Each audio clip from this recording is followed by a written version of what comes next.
Price Lord. கர்த்தருடைய பரிசுத்த நாமம் மகிமைப்படுவதாக. இந்த நாளிலும் உங்களை சந்திக்கிறதுல நான் மிகுந்த மகிழ்ச்சி அடைகிறேன். கர்த்தருடைய பிரதான கிருபையினால கடைசி கால ஊழியத்தின் சார்பில் உங்களை நாங்கள் வாழ்த்துக்கிறோம். கடைசி நாட்களில் உலகமெங்கும் நடக்கக்கூடிய காரியங்களை குறித்து கர்த்தர் அநேக ஊழியக்காரர்களை கர்த்தர் இந்த கடைசி காலங்களை எழுப்பி கர்த்தர் நம்மோடு பேசி கொண்டிருக்கிறார். இந்த நாளில் கர்த்தர் நம்மோடு பேசும்படிக்காய் கர்த்தர் கொடுத்ததான கர்த்தருடைய வார்த்தை மீகா 3வது அதிகாரம் 11வது வசனம் இப்படியாய் சொல்கிறது. அதன் தலைவர்கள் பரிதானத்துக்கு நியாயம் தீர்க்கிறார்கள், அதன் ஆசாரியர்கள் கூலிக்கு உபதேசிக்கிறார்கள், அதன் தீர்க்கதரிசிகள் பணத்துக்கு குறி சொல்லுகிறார்கள். ஆகிலும் அவர்கள் கர்த்தரை சார்ந்து கொண்டு, கர்த்தர் எங்கள் நடுவில் இல்லையோ, தீங்கு எங்கள் மேல் வராது என்கிறார்கள். ஒரு வார்த்தை ஜெபிக்கலாம். பரலோக பிதாவே, ஆண்டவரே, எங்களோடு நீர் பேசுங்கப்பா, எங்களை உருவாக்குங்க. நம்முடைய வார்த்தையில் ஜீவனும் வல்லமை இருக்கிறது. ஜீவனுள்ள வார்த்தைகள், வல்லமையான வார்த்தைகள் எங்களோடு கூட பேசும், எங்களை உருவாக்கும். இயேசு நாமத்தில் பிதாவே, ஆமென். அன்புக்குரிய கர்த்தருடைய பிள்ளைகளை, படித்ததான கர்த்தருடைய வார்த்தை மீகா தீர்க்கதரிசி பாருங்க. கிமு 700 இப்படியாக அன்றைக்கு இருந்த இஸ்ரவேல் ஜனங்களுக்கு நார்த்தன் பாட்டில் இருந்ததான அந்த 10 கோத்திரத்தை சார்ந்த இஸ்ரவேலர்களுக்காக எழுப்பப்பட்டதான தீர்க்கதரிசி தான் அந்த மீகா தீர்க்கதரிசி என்று சொல்லி கர்த்தருடைய வார்த்தை சொல்லுது. அப்போ அன்றைக்கு பாருங்க, அது அன்றைக்கு ஆண்டவர் இந்த தீர்க்கதரிசி மூலமாய் கர்த்தர் அன்றைக்கு இருந்த ஜனங்களோடு பேசினார். அது மாத்திரமல்ல, முதலாவது இயேசு கிறிஸ்துடைய முதல் வருகை குறித்து அவர் பேசியிருக்கிறார். இதே மீகா தீர்க்கதரிசியில பார்க்க சொல்லப்பட்டிருக்கிறது. அது மாத்திரமல்ல, 2வது வருகை, இயேசு கிறிஸ்துடைய 2வது வருகை குறித்தும் ஆண்டவராகிய தேவன் மீகா தீர்க்கதரிசிக்கு அநேக வெளிப்பாடுகளை கொடுத்திருக்கிறார். அப்படி என்று சொன்னால், இன்னைக்கு பாருங்க, இந்த காலத்துல நம்ம 2வது வருகை குறித்தும் ஆண்டுடைய வருகை குறித்தும் பிரசங்கம் பண்ணினா அநேகர் சொல்லுவாங்க, எப்போ பார்த்தாலும் இதையே பேசிட்டு இருக்கிறியா அப்படின்னு கேட்பாங்க. நேற்று கூட ஒரு சகோதரி ஒருத்தவங்க அந்த சொல்லியிருக்கிறாங்க. என்ன சொன்னாங்க அப்படின்னா, இதைத்தாப்பா நாங்கள் 40 வருஷமா நாங்கள் இதே மெசேஜை தான் கேட்டு இருக்கிறோம், இயேசு வரப்போறாரு, இதை நீ விடவே மாட்டீங்களா அப்படின்ற மாதிரி அவங்க கேட்டாங்க. எதை குறித்து? கடைசி காலங்களை குறித்து பேசுறதுனால. நான் என்ன கேட்குறேன் அப்படின்னா, இந்த அதிகாரம் பாருங்க, மீகா 700 வருடத்துக்கு முன்னாடியே 2ஆம் வருகை பற்றி பேசியிருக்கிறார். இன்னும் நடக்கலை. ஆனால் 2000 + 700 2700 வருடத்துக்கு முன்னாடியிலிருந்து ஆண்டவர் பேசி கொண்டு தான் இருக்கிறார். இப்போ மட்டும் இல்லை, ஆதி காலத்திலிருந்து ஆண்டவர் 2ஆம் வருகை பற்றியும் பேசியிருக்கிறார். அப்படி என்று சொன்னால் 2ஆம் வருகை ரொம்ப ரொம்ப முக்கியமான சம்பவம் என்பதை கர்த்தருடைய ஊழியக்காரர் என்பவர் மீகா தீர்க்கதரிசிக்கு கர்த்தர் வெளிப்படுத்தி இருப்பார். ஆனால் இந்த காலத்தில், அதாவது கடைசி காலத்தின் கடைசி பகுதியில் வாழ்ந்து கொண்டிருக்கிற உங்களுக்கும் நமக்கும் அது எவ்வளவு முக்கியம் என்பதை நீங்களும் நானும் அறிந்து கொள்ள வேண்டும் என்று சொல்லி கர்த்தர் விரும்புகிறார். ஏதோ சொல்றாங்கன்றதுக்காக அல்ல. நாம் இந்த உலகம் கடைசி பகுதிக்கு நேராக, இந்த உலகம் கடைசி சுற்றி கொண்டு இருக்கிறது என்பதை நீங்களும் நானும் இந்த உலகத்துல நடந்து கொண்டிருக்கிற சம்பவங்களை நீங்கள் நிதானித்து பார்த்தால் புரிந்து கொள்ள முடியும். உலகமெங்கும் வித்தியாசமான சூழ்நிலையில் உலகம் போய்கொண்டிருக்கிறது. எங்கே பார்த்தாலும் ஆபத்து, எங்கே பார்த்தாலும் திருட்டு, எங்கே பார்த்தாலும் கற்பழிப்பு, எங்கே பார்த்தாலும் பாவங்கள், எங்கே பார்த்தாலும் அக்கிரமங்கள், மனிதனுடைய அன்பு குறைந்து போகிறது, குடும்பங்களுக்குள்ள சமாதானம் இல்லை, குடும்பங்களில் அன்பு இல்லை, கணவன் மனைவிக்குள்ள அன்பு இல்லை. இப்படி பலவிதமான தீமையான காரியங்கள் உலகமெங்கும் பெருகி கொண்டிருக்கிறது. இதெல்லாம் பார்க்கும்போது ஏன் இப்படி என்று சொல்லி நீங்கள் ஒருவேளை நினைக்கலாம். ஏன் இப்படி நடக்குது? ஒருவேளை அவங்க அதனால் அப்படி நடந்துச்சு, இப்படி நடந்துச்சுன்னோ, அதெல்லாம் ஒரு சின்ன ஒரு ரீசனாக இருக்கலாம். ஆனால் மெயின் ரீசன் என்ன அப்படின்னா, கடைசி காலத்தில் கொடிய காலங்கள் வரும் என்று அறிவாயாக ஆண்டவர் சொல்றார். அப்படி என்று சொன்னால் கடைசி காலம் கொடிய காலம் என்று சொல்லி கர்த்தருடைய வார்த்தை சொல்லுது. நம்ம வாழ்ந்து கொண்டிருக்கிற காலம் கொடிய காலத்துல நம்ம வாழ்கிறோம். எங்க பார்த்தாலும் அக்கிரமம் பெருகி கொண்டிருக்கிற காலம்தான் இந்த கடைசி காலம். அதனால தான் ஆண்டவர் சொல்றாரு. இப்போ நம்ம வருவோம் படித்த வசனம், அதன் தலைவர்கள் பரிதானத்துக்கு நியாயம் தீர்க்கிறார்கள். பரிதானம் என்று சொல்லும்போது லஞ்சம். பாருங்க, உலகமெங்கும் லஞ்சம் பெருகி இருக்கிறது. குறிப்பாக இந்தியா தேசத்துல பாருங்க, எந்த ஒரு காரியத்துக்கு நீங்கள் கவர்மெண்ட்ட போய் ஏதாவது ஒரு காரியத்துக்காக நீங்கள் ஒரு சர்டிஃபிகேட் வாங்கணும், இல்லை நீங்கள் ஒரு காரியத்துக்காக நீங்கள் ஏதாவது ஒரு கவர்மெண்ட் ரிலேட்டடான வேலை போய் பாருங்கள், எந்த காரியம் எடுத்தாலும் லஞ்சம்.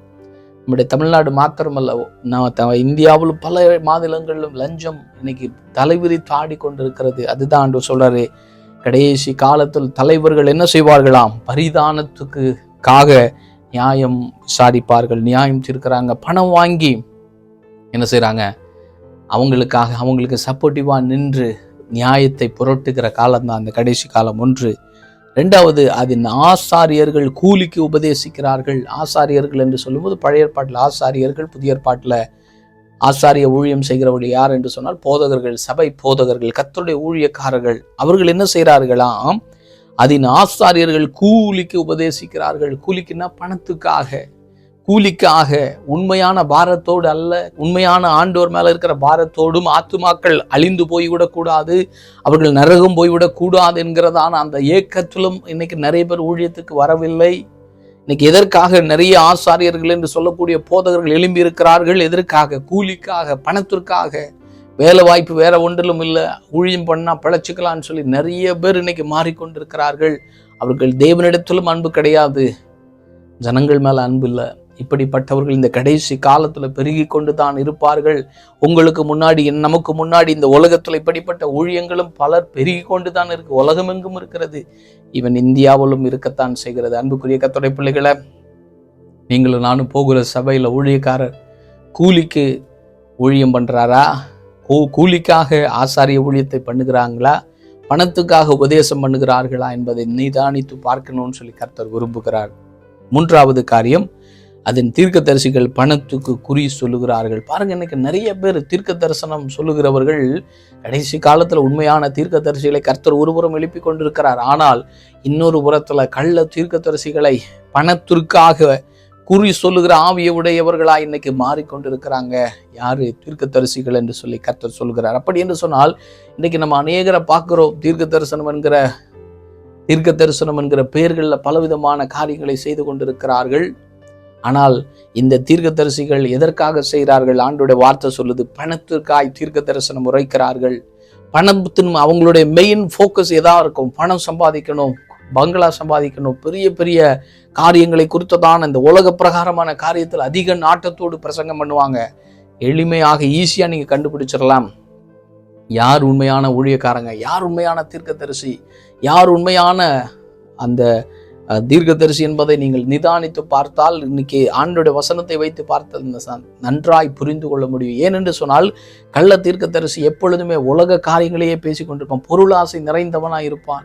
உலக பொருளுக்காக அவன் அதையே மேன்மைப்படுத்தி பேசிக்கொண்டிருப்பான். ரட்சிப்பை பேச மாட்டான், பரிசுத்தத்தை பேச மாட்டாங்க, பாவத்தை கண்டித்து பேச மாட்டாங்க, பரலோகத்தை குறித்து பேச மாட்டாங்க, ஆண்டோடைய வருகை குறித்து பேச மாட்டாங்க. இதெல்லாம் பேசாத எந்த ஊழியக்காரனும் ஆண்டோடைய வார்த்தை சொல்லுது கள்ள தீர்க்கதரிசி என்று சொல்லி. அதனால இன்னைக்கு இந்த கடைசி காலத்துல இப்படிப்பட்டவர்கள் பணத்துக்காக குறி சொல்லுகிற ஆவி, பேருக்கு மட்டும் அவர்கள் தீர்க்கதரிசி என்று சொல்லுவார்கள். ஆனால் அவர்கள் குறி சொல்லி பணம் சம்பாதிப்பது தான் அவர்களுடைய மிக முக்கியமான வேலையா இருக்கும். இவர்களை விட்டு விலகணும்னு கர்த்தர் சொல்லுகிறார். ஹல்லேலூயா. ஆகிலும் அவர்கள் கர்த்தரை சார்ந்து கொண்டு, கர்த்தர் எங்கள் நடுவில் இல்லையோ, தீங்கு எங்கள் மேல் வராது என்கிறாங்க. ஆனாலும் அவங்க என்ன சொல்லுவாங்க? கர்த்தர் தான் என்கிட்ட இருக்கிறாரு, கர்த்தர் தான் பேசுறாரு அப்படின்ற இந்த கர்த்தருங்கிற வார்த்தையை சொல்லி தன்னை மறைத்து கொள்வாங்க. கர்த்தருக்குள்ள மறைத்தது போன்று அவர்கள் மாய்மாலமாக கர்த்தருடைய பேரை சொல்லாம இருந்தா நீங்களும் நானும் கண்டுபிடிச்சிருவோம். இவங்க ஈஸியா கண்டுபிடிச்சிடலாம். அதனால கர்த்தருடைய பேரை சொல்லிட்டு பணத்துக்காக தீர்க்க தரிசனம் உரைத்து கொண்டிருக்கிற அநேக கள்ள தீர்க்க தரிசிகள் இந்த கடைசி காலத்துல பிசாசானவன் எழுப்பி கொண்டுதான் இருக்கிறான். அதனால இனம் கண்டறிய வேண்டும். மற்ற 24 சொல்லுது, கடைசி நாட்கள்ல கள்ள தீர்க்க தரிசிகள் எழும்பி கூடுமானால் தெரிந்து கொள்ளப்பட்டவர்களை வஞ்சிப்பார்கள் என்று சொல்லி ஆண்டோடைய வார்த்தை சொல்லுது. அப்படி என்று சொன்னால் கடைசி காலம் கள்ள தீர்க்கதரிசிகள் பெருகிற காலம். அதனால கள்ள தீர்க்கதரிசிகளுக்கு நம்ம என்ன செய்யணும்? புரிந்து கொண்டு கள்ள தீர்க்கதரிசிகளுடைய வழிகளை நம்ம என்ன செய்யணும்? எது கள்ள தீர்க்கதரிசிகள் என்பதை நாம் இனம் கண்டறிந்து கள்ள தீர்க்கதரிசியுடைய வழிகளில் நீங்களும் நானும் போய்விடக்கூடாது என்று சொல்லி கர்த்தர் பேசுகிறார். பாருங்க, 2 பேதுரு 2வது அதிகாரம் 2வது வசனத்திலிருந்து 4வது வசனம் வரைக்கும் தெளிவாய் ஒரு கள்ள தீர்க்கதரிசியை கண்டுபிடிப்பதற்கான வழிகளையும் சொல்லுகிறார். ஒரே ஒரு வழியை சொல்றேன். கள்ள தீர்க்கதரிசிகளும் ஜனங்களுக்குள்ளே இருந்தார்கள், அப்படியே உங்களுக்குள்ளும் கள்ள போதகர்கள் இருப்பார்கள். அவர்கள் கேட்டுக்கு எதுவான வேத பொருட்களை தந்திரமாய் நுழைய பண்ணி தங்களை கிரயத்துக்கு கொண்டு ஆண்டவரை மறுதலித்து தங்களுக்கு தீவிரமான அழிவிப்பை வருவித்துக் கொள்வார்கள். இவருடைய வேத பொருட்டு எப்படி இருக்கும்? தந்திரமாய் பேசுவாங்க. அவர்களும் வேதத்தை தான் பேசுவாங்க. ஆனால் அவருடைய வார்த்தையில தந்திரமாய் பேசுவதை நீங்கள் ஆண்டவரோடு கூட இருக்கிறவர்களா இருந்தால், கர்த்தருடைய பிள்ளைகளா இருந்தால் ஈஸியா கண்டுபிடிக்கலாம். அவர்களுடைய கெட்ட நடக்கைகளை அநேகர் பின்பற்றுவாங்க. அவங்களுடைய நடக்கை எப்படி இருக்குமா? கெட்ட நடக்கையா இருக்கும். அநேகர் அவங்களை பின்பற்றுவார்கள். அவர்கள் நிமித்தம் சத்திய மார்க்கம் தூசிக்கப்படும். சத்தியம் அவர்கள் பேச மாட்டாங்க, சத்திய மார்க்கம் தூசிக்கப்படும். எந்த ஊழியக்காரர் மூலமாய் கர்த்தருடைய நாமம் தூசிக்கப்படுகிறதோ நீங்களும் நானும் ஜாக்கிரதை உள்ளவர்களாக இருக்கணும். மிக முக்கியமான ஒன்று, 3 பொருளாசை உடையவர்களாக இருப்பார்கள். இவர்களுக்குள்ள ஆசையும் எல்லாம் ஏக்கமும் என்னதான் இருக்கோ, பொருட்கள் மேல ஆசை, பணத்தின் மேல ஆசை உள்ளவர்களாக இருப்பார்கள்.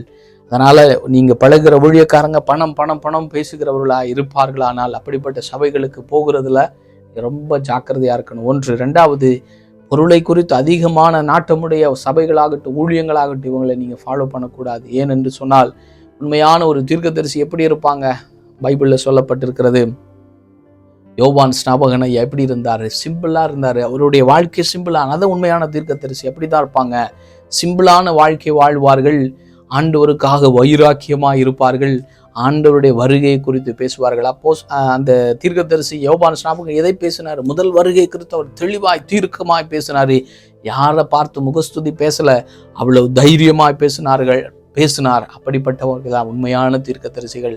அதனால இதை இனம் கண்டறிந்து இந்த கடைசி காலத்துல உண்மையான தீர்க்கதரிசிகளை கர்த்தர் எழுப்பி கொண்டிருக்கிறார். கள்ள தீர்க்கதரிசிகளை பேரலா பிசாசு எழுப்பி கொண்டு தான் இருக்கிறான். இதை நீங்களும் நான் கண்டுபிடித்து, ஆண்டவரே நாங்கள் கள்ள தீர்க்கதரிசியா மாறிவிடக்கூடாது, கள்ள தீர்க்கதரிசிகளை நாங்கள் ஃபாலோ பண்ணி வஞ்சிக்கப்பட்டு போய்விடக்கூடாது என்று சொல்லி கர்த்தர் விரும்பி தான் கர்த்தர் பேசி கொண்டிருக்கிறார். பரிசுத்த பிதாவே, நீர் பேசுகிற வார்த்தைக்காய் நன்றி. இந்த வார்த்தைகள் 30, 60, 100 மடங்கு கனி உள்ளதாய் மாறட்டும்.